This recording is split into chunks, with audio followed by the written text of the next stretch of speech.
আসসালামু আলাইকুম। নতুন আরও একটি ভিডিও নিয়ে চলে আসছি। আজকে আমরা মিরপুর বেড়িবাঁধের রোডে চলে আসছি। আমি মোহাম্মদপুর বাস স্টপ থেকে প্রজাপতি বাসে করে মিরপুর 1-এ নেমে যাই এবং রিক্সা নিয়ে চলে আসি মিরপুর বেড়িবাঁধের রোড। আমাদের রিক্সা ভাড়া নিয়েছে হচ্ছে 50 টাকা। তামান্না পার্কের পাশেই এই রেস্টুরেন্টগুলো। তো এই গ্রাম বাংলার রেস্টুরেন্টটা একটু ঘুরিয়ে দেখাচ্ছি। তো যদিও আমি এই রেস্টুরেন্ট থেকে খাইনি, আমি পাশের রেস্টুরেন্ট থেকে খেয়েছি, যেই রেস্টুরেন্টে কোনো সাইনবোর্ড ছিল না। তো এখানে সবগুলো রেস্টুরেন্ট ঘুরে দেখেছি, দাম এবং খাবারের কোয়ালিটি একই রকম। তো হচ্ছে ইলিশ মাছ হচ্ছে 250 টাকা করে এবং আপনার তেলাপিয়া মাছ 150 থেকে 180 টাকা করে। তো আমি ছোট 2 পিস নিয়েছিলাম এবং ভর্তা ভাত 5 টাকা করে এবং বড় বলে করে হচ্ছে ভাত দেয়। ভাতের বড় বলটা হচ্ছে 100 টাকা।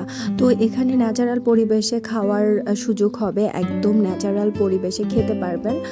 তো এখানে কোনো পাখা বা ফ্যানের কোনো হচ্ছে সুযোগ নেই, একদম ন্যাচারাল পরিবেশে। যদিও আমি যখন গিয়েছিলাম তখন অনেক গরম ছিল, আমরা বারবার ঘেমে যাচ্ছিলাম। তো আমাদের দুজনের খাবারের বিল এসেছিল 580 টাকা।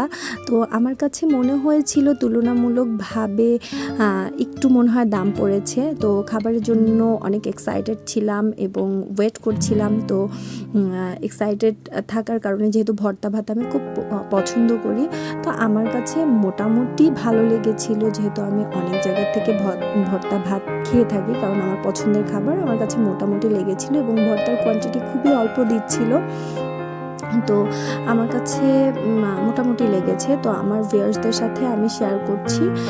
তো এখানে ছোট্ট একটি বিড়াল আমার সাথে আছে, ভালো লাগছিল। এবং খাবারের শেষে একটু ঘোরাঘুরি করলাম, অনেক ঘোরার জায়গা আছে, কয়েকটা রেস্টুরেন্ট আছে, একদম ন্যাচারাল পরিবেশে দোল খাচ্ছিলাম পাশের আরেকটা রেস্টুরেন্টে গিয়ে ভিডিও করার উদ্দেশ্যে।